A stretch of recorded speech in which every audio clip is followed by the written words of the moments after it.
सभी को मेरी तरफ से नमस्कार। सभी बच्चे जल्दी से आ जाइए और इस लाइव सेशन को ज्वाइन कीजिए। एक बार सर बता दीजिए क्या आवाज़ अच्छे से आ रही है या कोई दिक्कत तो नहीं है। हमारे साथ तन्वी जी आ चुके हैं। तन्वी जी गुड इवनिंग। एक बार बताइए क्या आवाज़ अच्छे से आ रही है या बीच में कोई दिक्कत तो नहीं है। एक बार बता दीजिए प्लीज़। क्या सभी को अच्छे से सुनाई दे रहा है? क्या अच्छे से सुनाई दे रहा है? ओके, जल्दी से आ जाइए सभी बच्चे और इस सेशन को हम शुरू करते हैं। ये सेशन जो है काफ़ी इम्पोर्टेंट होने वाला है और इस सेशन में हम ढेर सारी बातचीत करने वाले हैं। आज इस सेशन में ढेर सारी बातचीत होने वाली है। सभी जल्दी से आ जाइए। आज का जो टॉपिक है, टॉपिक काफ़ी इम्पोर्टेंट है। हम टॉपिक पढ़ने वाले हैं एक्ट ऑफ सेटलमेंट, जिसको हम बंदोबस्त कहते हैं। ध्यान से सुनना। एक्ट ऑफ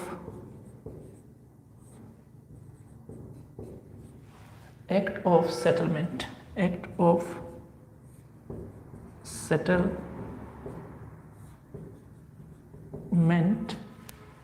जो है हम पढ़ने वाले हैं। Act of settlement. सभी बच्चे जल्दी से आ जाइए और ताकि हम इस सेशन को कंटिन्यू कर सकें। एक्ट ऑफ सेटलमेंट जो है आखिर ये क्यों पास हुआ? तो कल हमने 1773 का रेगुलेटिंग एक्ट पढ़ा था। रेगुलेटिंग एक्ट पढ़ा था और इस रेगुलेटिंग एक्ट में हमने काफ़ी चीज़ें पढ़ के रखी थी। रेगुलेटिंग एक्ट में हमने काफ़ी चीज़ें पढ़ के रखी थी। 1773 का जो रेगुलेटिंग एक्ट था उसमें ढेर सारी बातचीत पढ़ रखी थी। तो रेगुलेटिंग एक्ट में कुछ एक कमियां रह गई थी, मीन्स ड्रॉबैक थे, और उन ड्रॉबैक को दूर करने के लिए ब्रिटिश सरकार ने 1781 में एक न्यू एक्ट पास किया और इसे नाम दिया एक्ट ऑफ सेटलमेंट। मेरी बात फिर ध्यान से सुनना। रेगुलेटिंग एक्ट पास हुआ। रेगुलेटिंग एक्ट के पास होने के बाद भी कुछ एक कमियां रही थी इसमें। मैं आपको बता चुका हूं इसका जो रेगुलेटिंग एक्ट का पर्पस क्या था। जो ईस्ट इंडिया कंपनी थी उसके ऊपर कंट्रोल करना था, उसके भ्रष्टाचार को खत्म करना था। उसके अंदर जो एम्प्लॉयज वर्क करते थे वो कहीं ना कहीं माल प्रैक्टिसेस में इंडल्स हो गए थे, तो उस माल प्रैक्टिसेस को खत्म करना था। जब ये प्रोविजन हम पढ़ बैठते हैं तो इसमें भी कुछ एक कमियां रह गई थी। उन कमियों को दूर करने के लिए 1781 का 1781 का एक्ट ऑफ सेटलमेंट पास हुआ। क्या हुआ? तो act of settlement, act of settlement, settlement, act of settlement. मेरी बात ध्यान से सुनना। एक्ट ऑफ सेटलमेंट जो है वो कब पास हुआ? एक्ट ऑफ सेटलमेंट इस वक्त पास हुआ। इस वक्त पास हुआ है एक्ट ऑफ सेटलमेंट। ये एक्ट ऑफ सेटलमेंट क्यों हमारे लिए इंपॉर्टेंट है? तो आपको रेगुलेटिंग एक्ट में जो कमियां थी उसको दूर करने का पहला प्रयास था। किसका प्रयास था? किसने पास किया? तो यहां पर लिखना है ब्रिटिश पार्लियामेंट, ब्रिटिश संसद। ब्रिटिश संसद ने ऐसा काम किया है। ब्रिटिश संसद ये कर रही है। जब ये क्लियर हो जाता है, स्टोरी बिल्कुल इंटरलिंक हो गई। जब आपको ये पता चल गया, एक मिनट रुकना, डस्टर आई थिंक यहाँ है। जब आपको ये चीज़ क्लियर हो गई, जब ये चीज़ अच्छे से क्लियर हो जाती है तो देखिए ध्यान से सुनिए कि पहला प्रोविजन क्या किया गया। इसका जो पहली जो घटना थी, तो पहली घटना इसमें सबसे इंपॉर्टेंट थी।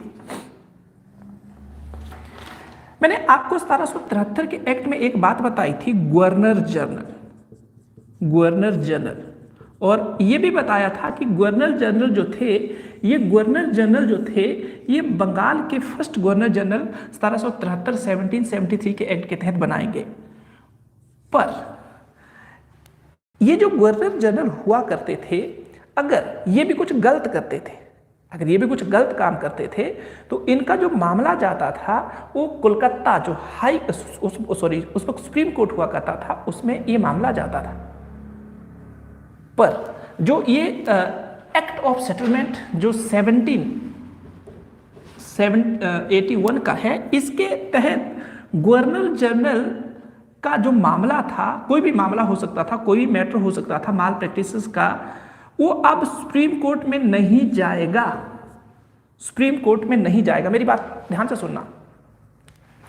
जो गवर्नर जनरल थे, जो पहले गवर्नर जनरल है बंगाल के 1773 के एक्ट के तहत, वो लॉर्ड वॉरेन हेस्टिंग है। 1773 में ये प्रोविजन कर दिया था कि जो ईस्ट इंडिया कंपनी है उसमें माल प्रैक्टिसेस होती है, तो वो मामले कहां पर जाएंगे, वो सुप्रीम कोर्ट कोलकाता में जाएंगे। आपको मैं ये भी बता चुका हूं कि कोलकाता में एक सुप्रीम कोर्ट बनाया गया था। तो मामले सारे के सारे कहां जाते थे, सारे के सारे मामले सुप्रीम कोर्ट में जाते थे। पर हुआ क्या कि अब ईस्ट इंडिया कंपनी को कुछ सालों के बाद याद आया कि अगर ये मामले कहीं सुप्रीम कोर्ट कलकत्ता में ही जाएंगे तो हो सकता है जो गवर्नर जनरल है वो सांठ गांठ कर सकते हैं, वहां पर भी माल प्रैक्टिसेस की पॉसिबिलिटी हो सकती है। तो इन्होंने क्या किया, जो ये गवर्नर जनरल थे उनके जो मामले कोलकाता सुप्रीम कोर्ट में जाया करते थे, उनको क्या कर दिया, उनको बोला कि गवर्नर, मतलब जो एक एक्ट पास किया, इस एक्ट के तहत ये प्रोविजन करके रखा कि जो गवर्नर जनरल के मैटर होंगे वो कोलकाता सुप्रीम कोर्ट में नहीं सुने जाएंगे। उनको कहाँ सुना जाएगा, तो ब्रिटिश जो ज्यूरी हुआ करती थी, ब्रिटिश ज्यूरी जो उस वक्त लंदन ब्रिटेन में हुआ करती थी, उसके मामले सुने जाएंगे, ये मामले सुने जाएंगे। तो इस बात को बिल्कुल ध्यान से सुनना है कि गवर्नर जनरल के जो मामले होते थे उसे सुप्रीम कोर्ट कोलकाता के ज्यूरिडिक्शन से बाहर कर दिया गया। पहला प्रोविजन ये। तो यहां से आपको अच्छे से क्लियर हो गया होगा कि गवर्नर जनरल के जो मामले होते थे वो क्या कर दिए गए, वो जो थे वो कहाँ, मतलब किसके हाथ में दे दिए गए, सुप्रीम कोर्ट कलकत्ता के हाथ से कहाँ दे दिए गए। ये जो था उस वक्त जो ब्रिटेन में क्या होती थी, एक ज्यूरी हुआ करती थी। आपको पता है ज्यूरी लाइक एक जुडिशरी ही है, तो ये ब्रिटिश ज्यूरी के पास चलेगी। जो ज्यूरी होती थी, कौन सी ज्यूरी, जो ब्रिटेन की ज्यूरी थी, उसके पास ये मामले चले गए। ये चीज़ आपको अच्छे से याद रखनी है। और इसके साथ जो इसकी काउंसिल होती थी, काउंसिल भी मैंने बताया था, जो काउंसिल होती थी उसके मामले भी कौन सुनती थी, ज्यूरी सुनती थी। ज्यूरी पहला प्रोविजन जो 1773 के रेगुलेटिंग एक्ट में नहीं किया गया था। दूसरा चलिए,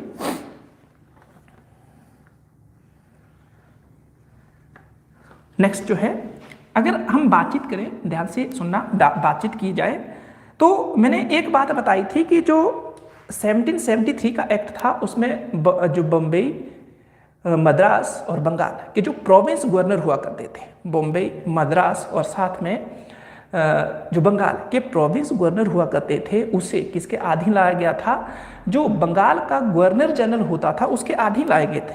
मीन्स वो उनके ऊपर एक सुप्रीमेसी की तरह काम करता था। पर हुआ क्या हुआ, ये इस बात को भी ध्यान से सुनना कि जो ये गवर्नर होते थे, प्रोविंस के जो गवर्नर होते थे, अगर प्रोविंस के गवर्नर के मामले हो, प्रोविंस के गवर्नर के मीन्स मान लो कि उस वक्त बॉम्बे की बातचीत करें हम, बॉम्बे के अलावा अन्य कुछ एक जो उस वक्त प्रोविंस मतलब गवर्नर हुआ करते थे, प्रोविंस में गवर्नर होते थे, तो उनके जो मामले थे, यहाँ पर लिखना है प्रांतीय या जो प्रोविंस, प्रांतीय गवर्नर जनरल के मामलों की सुनवाई का जो अधिकार देके रखा था, ये बंगाल के, मेरी बात ध्यान से सुनना, बंगाल के गवर्नर के हाथ में दे दिया, बंगाल के गवर्नर जनरल के हाथ में दे दिया, हाथ में दे दिया। इस बात को फिर ध्यान से सुनना, प्रांतीय जो गवर्नर होते थे, प्रोविंस जो गवर्नर होते थे, अगर उनके मैटर है कुछ एक, उनके कुछ जो मैटर है,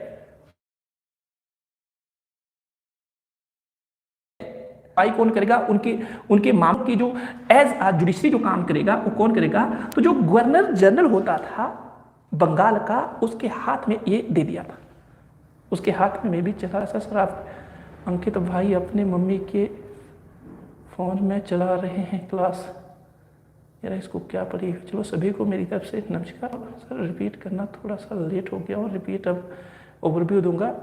सभी बच्चे अब एक बार दोबारा देख लेना क्योंकि पीछे करूँ जाऊँगा तो काफ़ी लंबा हो जाएगा, काफ़ी चीज़ें जो है बता दी है।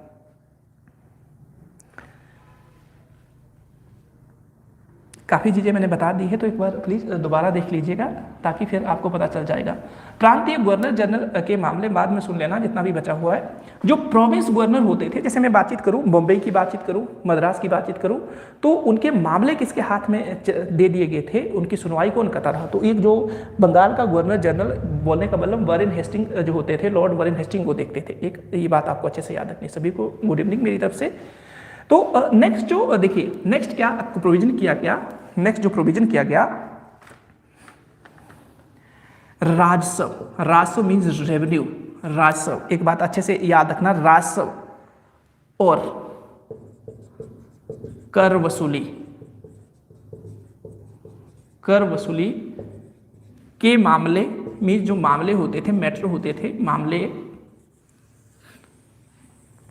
सुप्रीम कोर्ट के ज्यूरिडिक्शन यानी कि क्षेत्राधिकार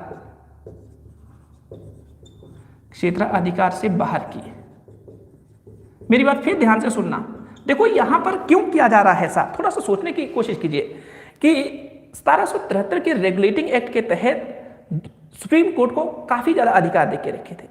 तो उनको धीरे धीरे समय के अनुसार लगा कि अगर इनको ज़्यादा अधिकार दे के रखे हैं तो सांठगांठ भी हो सकती है। जो गवर्नर है, गवर्नर और ईस्ट इंडिया कंपनी सांठगांठ कर सकती है, या गवर्नर और साथ में सुप्रीम कोर्ट के जो उस वक्त कुछ एक जज होते थे वो सांठगांठ कर सकते हैं। तो इससे जो ब्रिटिश सरकार को लॉस उठाना पड़ सकता है। तो इन्होंने कुछ एक जो ज्यूरिडिक्शन था सुप्रीम कोर्ट का, कोलकाता सुप्रीम कोर्ट का, उसको कम किया है इस मतलब जो एक्ट ऑफ सेटलमेंट के तहत। एक्ट ऑफ सेटलमेंट के तहत देखो आप अगर देखें तो ये जो गवर्नर के मामले पहले कहां पर सुने जाते थे, अगर गवर्नर कुछ करेगा गलत तो कहां मामले सुने जाते थे? सुप्रीम कोर्ट में सुने जाते थे, कोलकाता में। पर अगर 1781 के बाद वो कोई गलत करता है तो मामला कहां जाएगा? वो मामला जो जाएगा वो ज्यूरी में जाएगा। और ज्यूरी कौन सी? ब्रिटेन वाली ज्यूरी, ब्रिटेन की ज्यूरी में जाएगा। अब इसके साथ ही जो राजस्व और कर वसूल के मामले होते थे वो किसके पास जाएंगे? वो भी ज्यूरी के पास जाएंगे। अगर मैं आपसे अच्छे से बातचीत करूं तो जब 1773 के एक्ट के तहत मैंने बातचीत की थी तो वहां पर मैंने एक चीज मेंशन की थी, बोर्ड ऑफ डायरेक्टर। आपको अच्छे से याद होगा, वो बोर्ड ऑफ डायरेक्टर जो ये मामले होते थे जैसे कि राजस्व के मामले, कर वसूली के मामले, उसकी देखभाल करता था। तो बोलने का मतलब है बोर्ड ऑफ डायरेक्टर कुछ गलत करेगा कब? 1781 के बाद। तो उसका मामला कहाँ जाएगा? उसका मामला सीधा लंदन जाएगा। कहाँ जाएगा? ब्रिटेन जाएगा। किसके पास जाएगा? ये कलकत्ता ज्यूरिडिक्शन जो मतलब था सुप्रीम कोर्ट का, या जो कलकत्ता में जो सुप्रीम कोर्ट था उसके अधिकार क्षेत्र में नहीं रहेगा। अब इसकी जो सुनवाई होगी कहाँ होगी? ब्रिटेन में होगी। तो मेरे विचार से आप यहाँ तक अच्छे से समझ पाए होंगे। एक बार मुझे बताइए, क्या अच्छे से आप समझ पाए कि कोई डाउट तो नहीं है?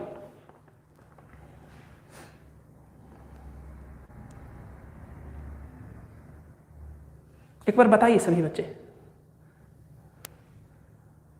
एक बार सभी को मेरी तरफ से गुड इवनिंग। एक बार बताइए सर, बड़ा लिखो। ओके अर्षित, बड़ा लिख लूंगा, कोई बात नहीं, डोंट वरी। एक बार बताइए सभी को क्लियर हुआ? जो पिट्स क्या बोलते हैं, सॉरी, जो एक्ट ऑफ सेटलमेंट है वो क्लियर हुआ यहां तक जो बातचीत की? इसमें आप लोग एक चीज को बिल्कुल ध्यान में रखना कि इसमें जो हमारे क्या बोलते हैं सुप्रीम कोर्ट कोलकाता की पावर है उसको कम किया गया है और उसे किसके हाथ में दे दिया गया है? उसे जो ब्रिटेन में ज्यूरी है उसके हाथ में दे दिया गया। लास्ट में अगर हम क्ल्यू निकाले तो लास्ट में अगर आप कुछ एक शब्दों में याद रखना चाहें तो जो एक्ट ऑफ सेटलमेंट है उसके तहत क्या किया गया है कि जो कलकत्ता का ज्यूरिडिक्शन है उसको कम किया गया है और कलकत्ता के ज्यूरिडिक्शन को कम करके ये जो पावर दे दी गई है ज्यूरी के पास दे दी गई है। अब ऐसा क्यों किया गया? अगर आपसे पूछे कोई ऐसा क्यों किया गया है तो 1773 के रेगुलेटिंग एक्ट के तहत जो कलकत्ता ज्यूरिडिक्शन के अधीन लाए गए कार्यक्षेत्र थे, तो ब्रिटेन की सरकार को डर था कि कहीं ना कहीं जो गवर्नर है जो बंगाल के और साथ में जो ज्यूरी के कलकत्ता के जो मेंबर है वो कलकत्ता के मेंबर आपस में सांठगांठ ना कर ले, या ईस्ट इंडिया कंपनी के जो ये अधिकारी है टॉप लेवल के, जैसे मैंने आपसे बातचीत की कि बोर्ड ऑफ जो डायरेक्टर था उसको राजस्व और कर इकट्ठा करने के अधिकार दे के रखे थे। तो उसके जो मामले थे अगर उसमें कुछ गड़बड़ी होती है तो उसकी सुनवाई कौन करता था? उसकी सुनवाई जो ब्रिटेन का ज्यूरी हुआ करता था वो करता था। तो यहाँ से आपको क्या स्पेशली एक बात पता चल रही है, स्पेशली ये बात पता चल रही है कि कहीं ना कहीं जो ब्रिटेन है, ब्रिटेन की जो मतलब पॉलिसी है वो यही है कि कहीं ना कहीं दोबारा से करप्शन ना हो, किसमें, ईस्ट इंडिया कंपनी में, कहीं माल प्रैक्टिसेस ना हो, जो से उसके एम्प्लॉई है वो आपस में सांठ-गांठ ना करे। तो इस पर्पज से एक जो नया पैटर्न लाया उन्होंने लाया एक्ट ऑफ सेटलमेंट, और जिसको मैंने आपसे शेयर किया। आई थिंक आप अच्छे से समझ गए होंगे कि एक्ट ऑफ सेटलमेंट क्या था। सभी को क्लियर हो गया? एक बार बता दीजिए फिर आगे चलते हैं। सभी बच्चे एक बार बता दीजिए फिर आगे चलते हैं। काफ़ी चीज़ें हम करने वाले हैं। हमारे साथ सभी बच्चे जुड़े हैं, सौरभ जी जुड़े हैं, रीना जी, सुरेंद्र, अनुबाला जी, तन्वी जी, और कौन कौन है मुझे नहीं पता, अर्षित जी जुड़े हैं, औरों का पता नहीं कौन कौन है। एक बार बताइए, क्या सभी को क्लियर हुआ? कोई डाउट तो नहीं है? कोई डाउट तो नहीं? एक बार बता दीजिए सभी बच्चे, एक बार बता दीजिए सभी बच्चे, शाबाश, एक बार बताइए। अर्षित को क्लियर है, ठीक है, सभी को क्लियर है, कोई डाउट तो नहीं है? एक बार सभी बच्चे बता दीजिए फिर आगे बढ़ते हैं, क्योंकि अगर मैं बता रहा हूं क्लियर नहीं हुआ तो फिर सर फी कितनी है जीएस की? अर्षित सिंह आए हमारे साथ। देखो अर्षित जी, फीस 299 रुपये हैं, और अगर आप 6 महीने के लिए आते हैं तो और कम होगी। ये आप मुझे फ़ोन कर लेना, मेरा नंबर 9625392020 है। इसको अच्छे से क्या करना, आप लोगों ने इस नंबर को लिख लेना है और मुझे फ़ोन करना, मैं आपको अच्छे से बता दूंगा। तो 9625392020 पर फ़ोन करना। उसके बाद क्या किया जाएगा मैं आपको बता दूंगा। तो आप मतलब अगर आना चाहते हैं तो आप आ सकते हैं। सिर्फ मात्र महीने की 299 रुपये फीस है। अच्छे से आप मतलब अगर ज़्यादा जानकारी लेना चाहते हैं तो मुझे फ़ोन करके बता देना, ठीक है। तो जो नेक्स्ट बातचीत करने वाले हैं हम एक्ट ऑफ सेटलमेंट के बाद, हम करने वाले हैं पिट्स इंडिया एक्ट। मेरी बात ध्यान से सुनना, देखिए इस कहानी को समझिएगा और ज़्यादा बर्डन मत डालिएगा। हम कहाँ से चले हैं? हम 1773 से चले हैं। 1773 का एक्ट हुआ। इसका उद्देश्य भी क्या है? ईस्ट इंडिया कंपनी के अंदर जो भ्रष्टाचार है उसको कम करना। हम एक्ट ऑफ सेटलमेंट को देख रहे हैं, इसका उद्देश्य भी क्या है? वही उद्देश्य है, पर यहाँ पर अगर एक बातचीत करें तो जो रेगुलेटिंग एक्ट में कमियां रह गई थी, उन कमियों को दूर करना है, कमियों को दूर करना है। एक कनेक्टिविटी जरूर बनाइएगा, दूर करना है। आगे नेक्स्ट वन जो है, नेक्स्ट वन देखना कि हम जो अब पिट्स इंडिया एक्ट पढ़ने वाले हैं, पिट्स इंडिया एक्ट जो है वो 1784 में मतलब इसको पास किया गया और इसके अध्यक्ष ही पिट्स थे, इसलिए इस एक्ट का नाम पिट्स इंडिया एक्ट पड़ रहा है। तो ये पिट्स इंडिया एक्ट जो है, इसका उद्देश्य क्या है? जो एक्ट ऑफ सेटलमेंट में कमियां रह गई है, एक्ट ऑफ सेटलमेंट जो कमियां रह गई है, उन कमियों को दूर करना है। ये जो कमियां हैं, इन कमियों को दूर करना है। और किस एक्ट के तहत करने का प्रयास करती है ब्रिटिश सरकार? तो 1784 का जो पिट्स इंडिया एक्ट है उसके तहत ये प्रयास करती है। क्या यहाँ तक क्लियर है? सभी को इंटरलिंक हुआ अच्छे से? स्टोरी समझ आई अच्छे से? अगर समझ आ गई तो फिर हम चलते हैं पिट्स इंडिया एक्ट के ऊपर। पिट्स इंडिया एक्ट कौन सा एक्ट? पिट्स इंडिया एक्ट कौन सा है? Pitt's India act. इसको अच्छे से देखना, 1784 का एक्ट है, 1784 का एक्ट है, 1784 का एक्ट है। इसको बोलते हैं Pitt's India act. Pitt's India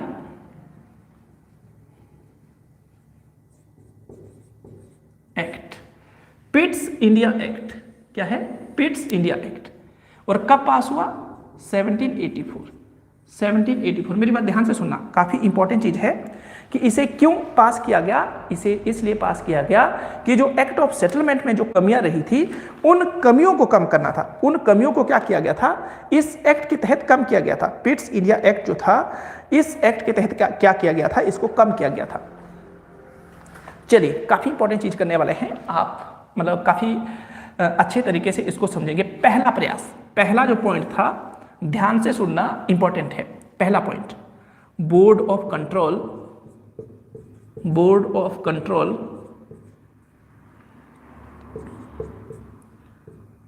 और बोर्ड ऑफ डायरेक्टर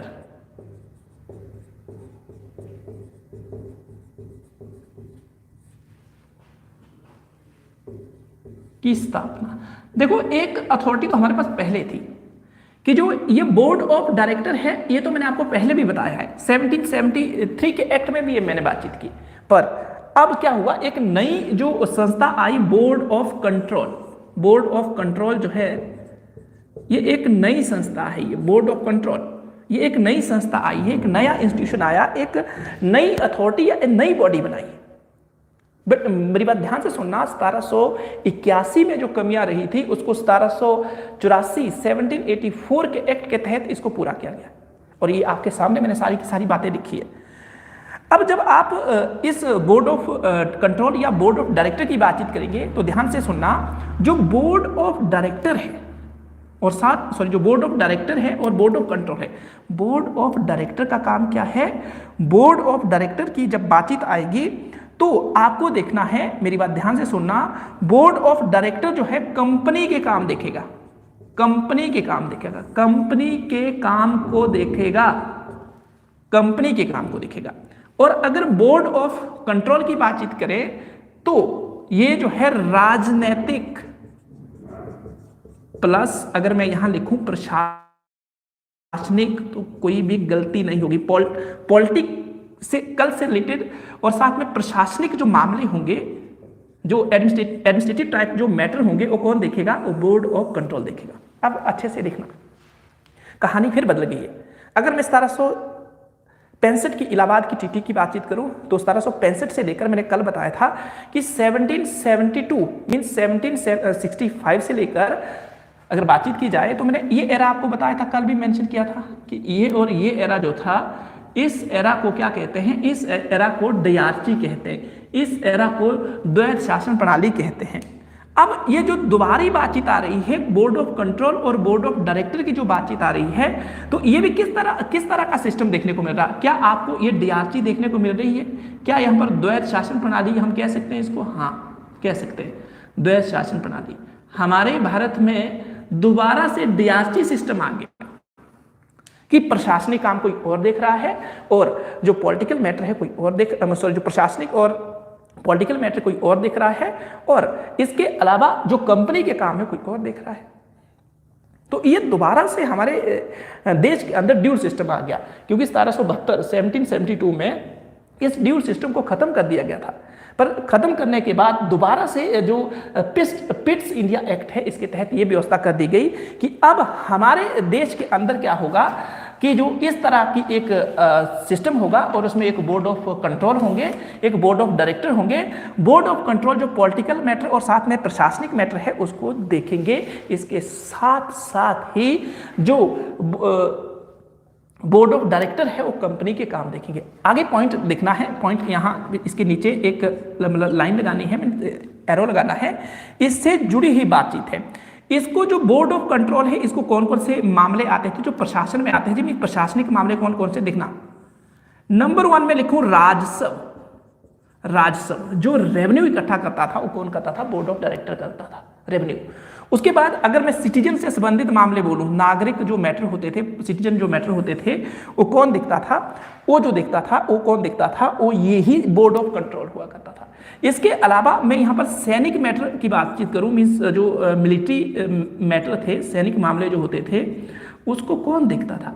उसको जो देखता था बोर्ड ऑफ कंट्रोल देखता था, बोर्ड ऑफ कंट्रोल देखता था। तो अब मुझे बताइए कि आपको अच्छे से पता चला कि बोर्ड ऑफ कंट्रोल और बोर्ड ऑफ डायरेक्टर ब्रिटिश सरकार ने क्यों बनाया और इसका क्या उद्देश्य था। इसका उद्देश्य ये था कि कहीं ना कहीं जो कंपनी है वो भ्रष्ट ना हो। अब यहाँ पर और डिसेंट्रलाइजेशन ऑफ पावर किया गया है। देखो, बोर्ड ऑफ डायरेक्टर और साथ में बोर्ड ऑफ कंट्रोल। पहले अगर हम 1773 के एक्ट की बातचीत करें तो वहाँ पर एक ही गवर्निंग बॉडी होती थी जो कंपनी के कामों को देखती थी, और एक सुप्रीमेसी बॉडी होती थी जिसको हम गवर्नर जनरल बोल रहे हैं, वो होती थी। पर यहाँ पर गवर्नर जनरल भी है और साथ में एक नई चीज जो आई है, ये बोर्ड ऑफ कंट्रोल जो है, ये आपको देखने को मिल रहा है। सर बड़ा फास्ट बोल रहे हैं, आई थिंक सौरभ बोल रहा हो ना, मुझे नहीं पता, पर थोड़ा धीरे बोलना है क्या? हो सकता है ऐसा, शायद फास्ट बोल रहा हो, क्योंकि जोश जोश में पता नहीं चलता तो बोल दिया करो बीच में। कई बार जोश जोश में क्या होता है, काफ़ी चीज़ें मतलब फास्ट हो जाती है। तो जो बोर्ड ऑफ, थोड़ा सा मैं दोबारा एक बार समझाने की कोशिश करता हूँ, शायद बड़ा फास्ट बोल दिया होगा। तो पिट्स इंडिया एक्ट जो है 1784 में पास होता है। इसके अध्यक्ष कौन है? पिट्स जी है। कौन है? पिट्स जी। इसी वजह से इसका नाम पिट्स इंडिया एक्ट पड़ा। इस पिट्स इंडिया एक्ट के तहत पहला जो प्रोविजन है, बोर्ड ऑफ कंट्रोल और बोर्ड ऑफ डायरेक्टर, मतलब दो एक प्रकार के इंस्टीट्यूशन बनाए जाते हैं। और जो बोर्ड ऑफ डायरेक्टर है वो जो पॉलिटिक्स से रिलेटेड मैटर है और साथ में एडमिनिस्ट्रेशन से रिलेटेड जो मैटर है उसको देखता है। और बोर्ड ऑफ डायरेक्टर जो है कंपनी के जितने भी काम हैं वो किसकी निगरानी में रहते हैं, किसकी निरीक्षण में रहते हैं, कौन इसको देखता है? तो बोर्ड ऑफ डायरेक्टर देखता है।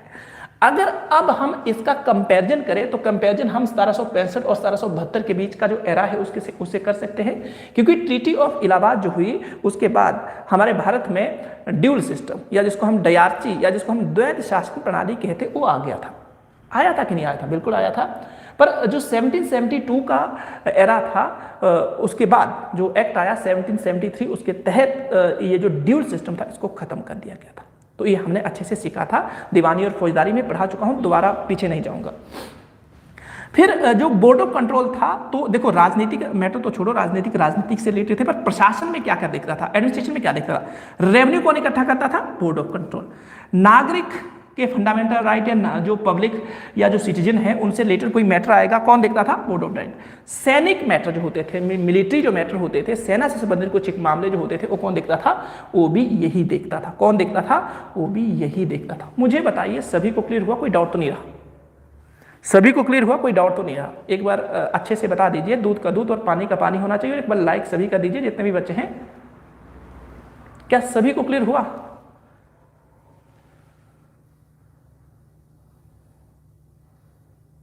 क्या सभी को क्लियर हुआ? कोई डाउट तो नहीं है ना जी? आपको हुआ? अनु जी है, सुरेंद्र है, सौरभ है, तन्वी जी है। ओके, तो देखिए आगे, देखिए आगे नोट में आपको अच्छे से लिखना है। नोट में क्या लिखना है? नोट में आप लोगों को एक बात बिल्कुल अच्छे से लिखनी है। नोट जो है, नोट ये है,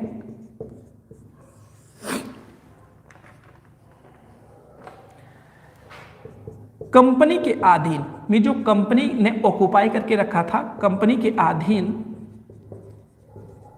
जो क्षेत्र होता था, जो कंपनी के अधीन क्षेत्र जो होता था उसको पहली बार क्या कहा गया? उसको पहली बार ब्रिटिश टेरिटरी, ब्रिटिश आधिपत्य या ब्रिटिश ऑक्युपाइड क्षेत्र कहा गया।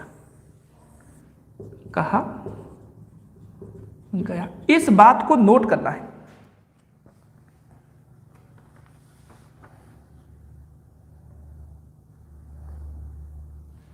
इस बात को बिल्कुल अच्छे से ध्यान देना है कि कंपनी के अधीन जो क्षेत्र होते थे उसको ब्रिटिश क्षेत्र कहा गया, उसको ब्रिटिश आधिपत्य क्षेत्र कहा गया, ब्रिटिश ऑक्युपाइड टेरिटरी कहा गया। इस बात को बिल्कुल ठान लेना है और अच्छे से जान लेना है। एक बात। दूसरी बात देखना, दूसरी बात ध्यान से नोट डाउन करनी है कि अगर मैं यहां पर एक बात लिखूं, बोर्ड ऑफ कंट्रोल जो ये बना, बोर्ड ऑफ कंट्रोल जो बना था, इसका मुख्य उद्देश्य कंपनी के ऊपर पूर्ण नियंत्रण, टोटली कंट्रोल या फुली कंट्रोल, पूर्ण नियंत्रण करना था, पूर्ण नियंत्रण करना था।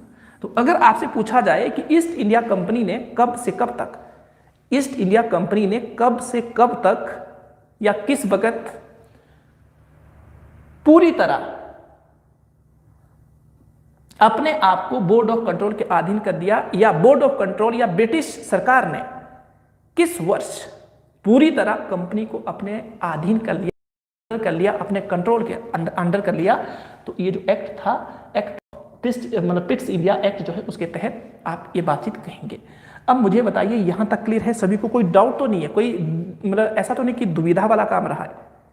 क्या मैं आपको एक्ट ऑफ सेटलमेंट समझाने में कामयाब हुआ? क्या मैं आपको पिट्स इंडिया एक्ट समझाने में कामयाब हुआ? अगर किसी को फिर भी कोई डाउट है तो एक बार बताइए, नहीं तो आगे चलते हैं।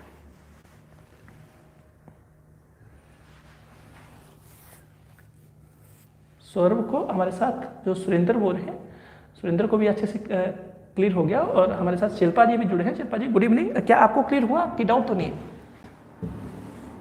क्या क्लियर हो गया या डाउट तो नहीं है? क्या डाउट तो नहीं है? क्या क्लियर हो गया? एक बार बताइए सभी प्लीज, क्या क्लियर हो गया कि कोई डाउट तो नहीं है? एक बार बताइए सभी बच्चे, सौरभ को अच्छे से क्लियर है, सुरेंद्र को अच्छे से क्लियर है, और तन्वी जी आपको क्लियर हुआ?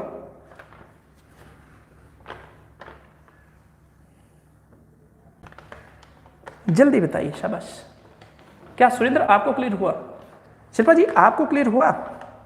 लेट है आप या पहले से थे? अगर लेट है तब तो थोड़ी सी दिक्कत हो सकती है, और अगर अभी आए हुए हैं तब तो दिक्कत होगी, अगर पहले से तब मुझे लगता है कोई दिक्कत नहीं होगी। देखिए आज के प्रश्न है वो काफ़ी ढेर सारे प्रश्न हैं आज के प्रश्न, और ये प्रश्न इकोनॉमी प्लस हिमाचल से रहने वाले हैं आज के प्रश्न। और ये जो प्रश्न है ये इकोनॉमी प्लस जो आपको हिमाचल के क्वेश्चन देखने को मिलेंगे, और अच्छे खासे क्वेश्चन है, कोई मतलब इजी क्वेश्चन नहीं, थोड़े से टफ क्वेश्चन है। तो आज के प्रश्न जो है, पहला प्रश्न है राष्ट्रीय आय। राष्ट्रीय आय का मतलब है नेशनल इनकम। राष्ट्रीय आय को, राष्ट्रीय आय को मापने के लिए, मापने का मतलब होता है मेजरमेंट, मापने के लिए आधार वर्ष कौन सा अब लिया जाता है। ये जो बेस ईयर है, अगर हम नेशनल इनकम को मेजर कर रहे हैं तो कौन सा बेस ईयर लिया जाएगा। राष्ट्रीय आय को मापने के लिए आधार वर्ष को कौन सा अब लिया जाता है, या ऐसे बोले किस आधार वर्ष पर राष्ट्रीय आय मापी जाती है। जो बेस ईयर है नेशनल इनकम को मेजर करने का वो कौन सा है, तो उत्तर में लिखना आपने 2011-12। 2011-12 कब ये निर्धारित हुआ, तो लिखना है 2015 में हुआ कि ये बेस ईयर हमें लेना चाहिए। इससे पहले क्या हुआ करता था, इससे पहले 2004 और 5 हुआ करता था। तो ये 3-4 चीजें आपको अच्छे से याद रखनी। कई बार ये क्वेश्चन पूछा गया है, इसलिए बिल्कुल गलती नहीं करनी है, बार बार क्वेश्चन को रिपीट करना है, माइंड में बस जाना चाहिए। जब टॉपिक पढ़ेंगे तो ये सारी की सारी बातचीत की जाएगी, बेस ईयर क्यों लेते हैं, पहले ऐसा क्यों, अभी ऐसा क्यों, क्योंकि सारी की सारी जो है इंटरकनेक्टिंग है चीज़ें। तो अभी के लिए आधार वर्ष हमारे जो नेशनल इनकम को मेजर करने का क्या है, तो ये आपके सामने लिखा है। कब ये डिक्लेयर हुआ, कब से ऐसा हो रहा है, तो ये आपके सामने डेट है। और इससे पहले क्या हुआ करता था, तो ये आपके सामने डेट है। इस बात को अच्छे से अपने मन में बसा के रखना है। चलिए नेक्स्ट जो क्वेश्चन है उसको देखिए। वास्तविक जीडीपी क्या होती है। वास्तविक जीडीपी क्या होती है, देखना क्वेश्चन है वास्तविक, रियल जीडीपी क्या होती है। वास्तविक जीडीपी अभी जीडीपी नहीं समझाऊंगा, सिर्फ फुल फॉर्म बताऊंगा, ग्रॉस डोमेस्टिक प्रोडक्ट। अभी बिल्कुल नहीं समझाऊंगा, सिर्फ वास्तविक जीडीपी क्या होती है उसको समझाऊंगा।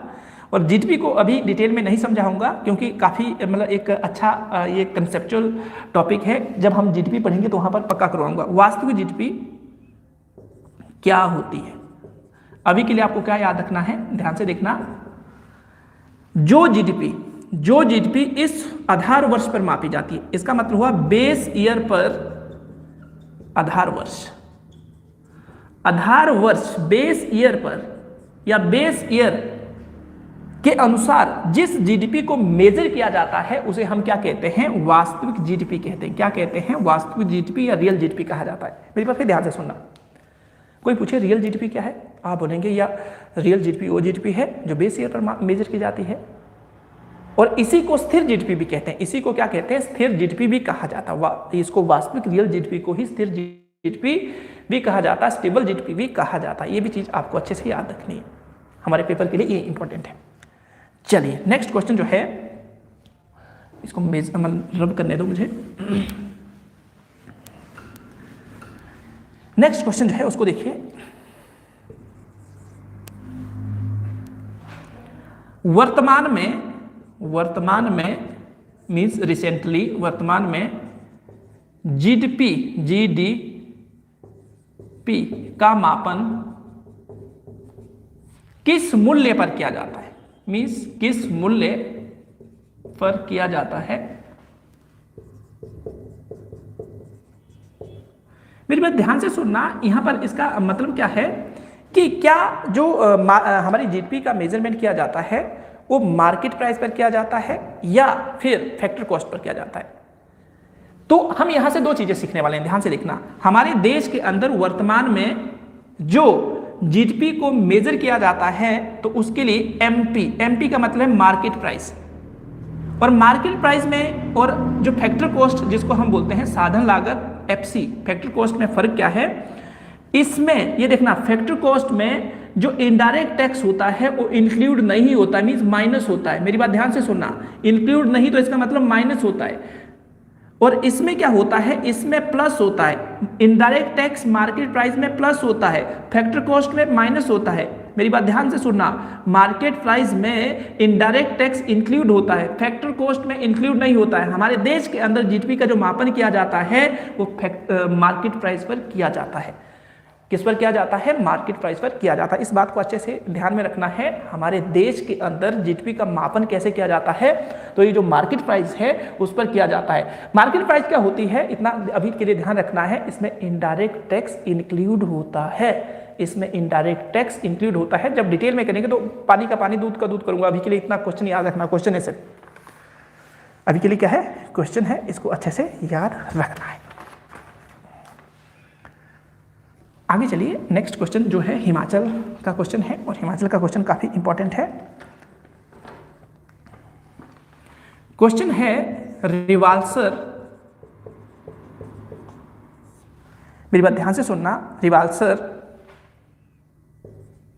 में मंदिर का निर्माण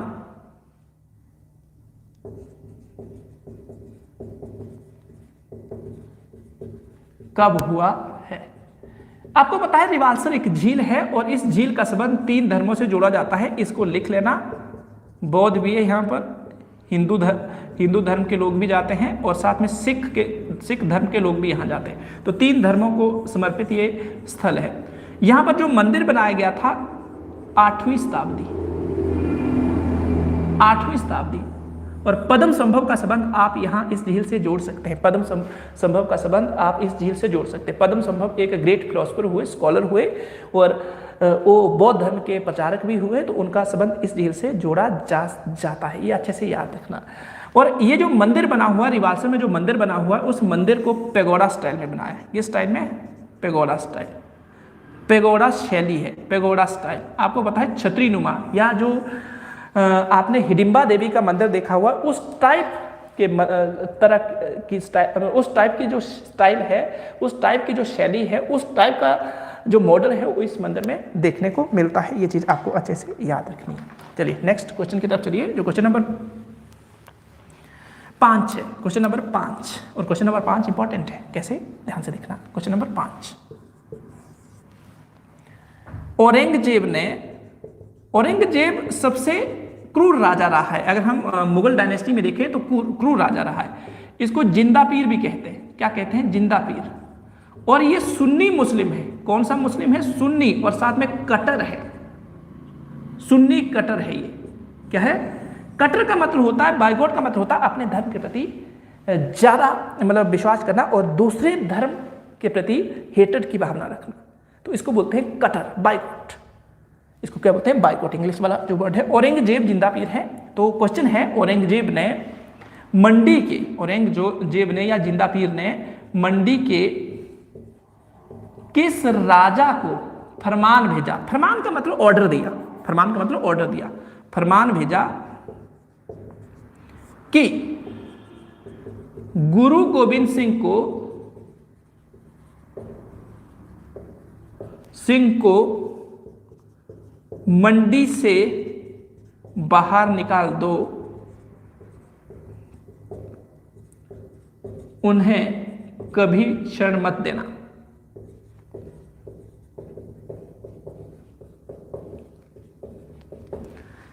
तो मंडी के जिस राजा को ये उन्होंने आदेश दिया, वो मंडी के राजा है सिद्धसेन। पर सिद्धसेन ने औरंगजेब के आदेश को नकारा था, इसको नहीं माना था। सिद्धसेन के आदेश को नहीं माना था, सॉरी क्या बोलते हैं, औरंगजेब के आदेश को नहीं माना था। इस बात को अच्छे से ध्यान में रखना है। तो उस दौरान जिस दौरान ये फरमान भेजा जा रहा है, आदेश दिया जा रहा है, गुरु गोविंद सिंह जी कहाँ पर है? गुरु गोविंद सिंह जी जो ये मंडी का रीजन है वहाँ पर है, और सिद्ध सेन के समय की बातचीत है। और उस वक्त जब वो मंडी को छोड़ते हैं, कुछ समय के बाद वो कहीं और जगह चले जाते हैं, तो एक छाप मानो या एक उनकी अपनी जो अवधारणा थी उसको मानो, उन्होंने बोला कि जब मंडी पर आक्रमण होंगे तो आसमानी गोले बरसेंगे। तो जब महाराजा रणजीत सिंह कांगड़ा को जीतते हैं, जो किला उनके अधीन रहा कुछ समय तक, मंडी की तरफ जाते हैं, पर मंडी के कुछ एक क्षेत्र लेते हैं, उसके ऊपर आक्रमण नहीं करते। उन्हें डर था कि कहीं ना कहीं गुरु गोविंद सिंह की बोली हुई जो वाणी है सच ना हो जाए। तो ये आपको अच्छे से याद रखना। ये मैंने सारी की सारी कहानी आपको बता दी है। क्या बता दी है? सारी की सारी कहानी आपको बता दी है।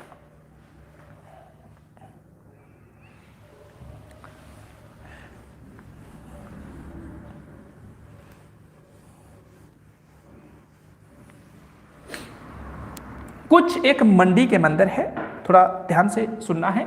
मंडी के कुछ एक प्रमुख मंदिर, मंडी के प्रमुख मंदिर नंबर 1 पे है अर्धनारीश्वर। अर्धनारीश्वर, देखो अर्धनारीश्वर का मतलब शिव भी है। अर्धनारीश्वर का मतलब शिव भी है, शिव को समर्पित है। अर्धनारीश्वर मंदिर शिव को समर्पित है। माना जाता है ये मंडी का प्राचीनतम मंदिर है। प्राचीन मीन्स ओल्डेस्ट टेम्पल इन मंडी। मंडी का प्राचीनतम मंदिर, प्राचीनतम मंदिर, इस बात को अच्छे से ध्यान में रखना है। प्राचीनतम मंदिर है। जिस स्टाइल में बना है उसको शिकारा स्टाइल या नागरा स्टाइल, शिखर शैली। हिमाचल में शिखर अगर पूरे इंडिया की दृष्टि से देखें तो इसको नगारा स्टाइल कहा जाएगा। नगारा स्टाइल को समझाने के लिए मैं सबसे अच्छा एग्जाम्पल आपको बार बार देता हूं कि देखिए, मशहूर टेम्पल आप लोग गए होंगे, जो बैजनाथ का टेम्पल है वहां पर गए होंगे, तो डिटो उस टाइप के स्टाइल को क्या कहते हैं? उस टाइप के स्टाइल को शिखर शैली या उसी टाइप के स्टाइल को नॉर्थ इंडिया में अगर हिमाचल की बातचीत करें तो इसकी शिखर शैली कहेंगे, और अगर नॉर्थ इंडिया की बातचीत कहें तो इसको हम नागर शैली या नगारा स्टाइल कहते हैं। तो ये चीज़ आपको अच्छे से याद रखनी है। अर्धनारीश्वर मंदिर जो है ये कहाँ पर है? ये हमारा जो मंडी है, और मंडी का सबसे पुराना मंदिर माना जाता है। ऐसी परंपरा मंडी की हिस्ट्री में लिखी हुई है। आगे नेक्स्ट वन जो इंपॉर्टेंट मंदिर है, मागरू महादेव। मागरू महादेव, देखो जहां भी महादेव लगे सारे शिव के मंदिर। महादेव, मागरू महादेव। मैं ये मंदिर, इस मंदिर को क्यों लिखवा रहा हूं? मैंने इस मतलब ये जो मंदिर है, ये मंदिर चच्योट में है। कहाँ पर है? इसलिए मैं ये लिखवा रहा हूँ। कई बार पूछ लेंगे कि मागरू मंदिर कहाँ पर स्थित है, आपको शायद पता हो, पर चच्योट स्पेसिफाई करना है कि चच्योट में ही, और ऐसा पूछा गया है। ऐसा कई बार पेपर में पूछा गया है। उसके बाद नेक्स्ट जो है सिद्ध भद्राकाली। सिद्ध भद्राकाली मंडी का दूसरा मंदिर है, सिद्ध भद्राकाली, और सिद्ध सेन ने इसको बनाया है। सिद्ध सेन ने इसको बनाया है, सिद्ध भद्राकाली। और अगर मैं बातचीत करूं तो ब्यास के आस पड़ोस में है, ब्यास के आस पड़ोस में है, ब्यास के तट पर है। और इसके अलावा मैं दूसरी बातचीत करूं तो पड्ढल जो है मैदान है, इसी मैदान में शिवरात्रि का जो उत्सव है वो 7 दिन तक मनाया जाता है, और इंटरनेशनल फेयर है, मंडी का नेशनल फेयर है। तो पड्ढल जो मैदान है उसके आस पड़ोस में ये मंदिर देखने को मिलता है। और इस मंदिर को जो बनाया है ये भी नागर स्टाइल में बनाया है, नागर शैली, नागर शैली या शिखर शैली इसका दूसरा नाम है। इसको अच्छे से देखना है, अच्छे से देखना है। मुझे बताइए सभी को अच्छे से क्लियर हुआ? कोई डाउट तो नहीं रहा? एक बार बता दीजिए सारे बच्चे जितने भी जुड़े हैं, एक बार बता दीजिए। इंग्लिश में सर इंग्लिश में भी बोलना क्वेश्चन। अच्छा तभी कौन सा क्वेश्चन एक बार बताना, जो क्वेश्चन है उसको एक बार इंडिकेट करना, थोड़ा सा हिंट देना, फिर मैं बताता हूँ। एक बार बताना कौन से क्वेश्चन को मैं इंग्लिश में बोलूं, थोड़ा सा हिंट देना, फिर मैं बताता हूं।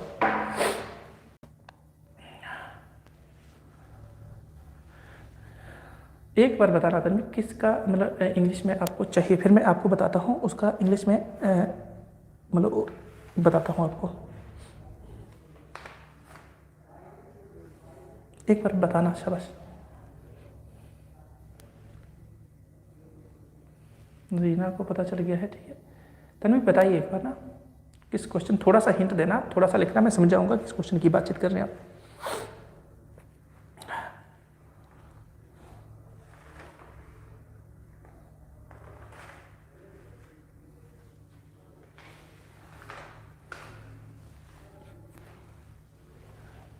ओके हो गया, चलो कोई बात नहीं। अगर सर हाई कोर्ट का मेंस कब होगा, मुझे नहीं पता सर, आप पढ़ते रहिए, पेपर के बारे में सोचिए क्या होगा कब होगा, वो करवा देंगे। जब भी हुआ आप चले जाना, आराम से लिख के आ जाना, और फिर ज़्यादा नहीं सोचना है, ज़्यादा नहीं सोचना, आप काम पे फोकस करो, जो भी होगा हो जाएगा, नहीं भी हुआ तब भी अच्छा होगा, बिल्कुल भी नेगेटिव नहीं होना है।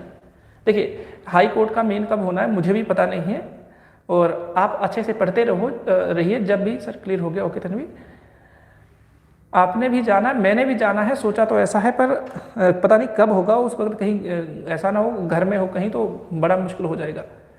अगर घर गया थोड़े दिन तो अगर उस दौरान हुआ, क्योंकि थोड़ा बीच में घर जाना पड़ेगा, तो अगर उस दौरान हुआ तब तो क्या हो जाएगी, समस्या हो जाएगी।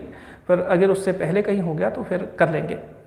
क्या सभी को क्लियर हुआ? आज काफ़ी बच्चे नहीं आए थे हमारे साथ, कशिश कनिष्क भी नहीं आए थे, कशिश नहीं जुड़े थे, कनिष्क नहीं जुड़े थे, और 3-4 बच्चे और है।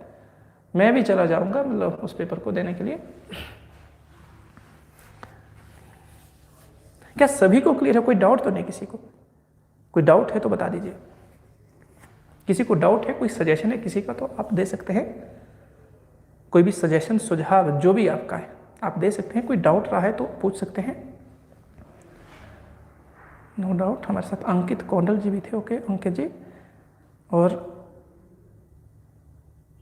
अंकित के भाई थे। अंकित आपके भाई थे वो क्या, जो बीच में आए थे आज?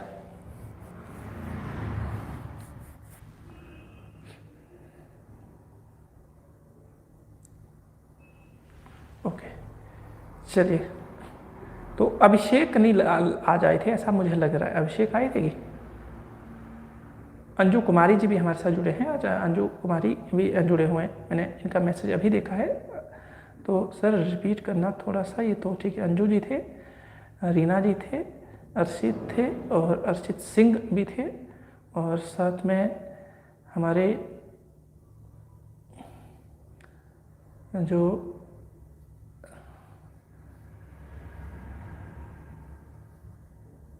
ओके चलिए हमारे साथ अभिषेक थे, ठीक है। तो अच्छे से तैयारी करना, इस मतलब जो ये लेक्चर है उसको एक बार दोबारा सुन लेना आप लोग। और क्या होगा कि कोई भी डाउट हो तो बता देना। हम कल मिलेंगे और अच्छे से जो नेक्स्ट सेशन है वो करेंगे। हम कल जो करने वाले हैं, अगर हम बातचीत करेंगे तो हमने पिट्स इंडिया एक्ट कर लिया। हम 1791 का एक्ट है, और साथ में 1793 का जो चार्टर एक्ट, उसके बीच की जो कहानी उसको समझेंगे। और 1813 का एक्ट करेंगे, 1813 का, उसमें कुछ एक चीज़ें होगी। और अगर बचा मतलब टाइम बचा तो 1833 का जो चार्टर एक्ट है उसको भी करेंगे। इसके अलावा जो क्वेश्चन रहेंगे आपके, वो काफ़ी अच्छे खासे क्वेश्चन आपको रहेंगे, वो आप अच्छे से उसको रिवाइज करना। सर अभिषेक कौन सा चूर्ण खाता है? ये तो अभिषेक को ही पता होगा कौन सा चूर्ण खाता है। अभिषेक कौन सा चूर्ण है? ये तो अभिषेक को ही पता होगा कौन सा चूर्ण है। अभिषेक को पता होना कौन सा चूर्ण है। चलिए तो और कल करेंगे, अच्छे से अपना ध्यान रखो। जितने भी बच्चे हैं, साइलेंट किलर है अभिषेक, और कल करेंगे। धन्यवाद, जय हिंद।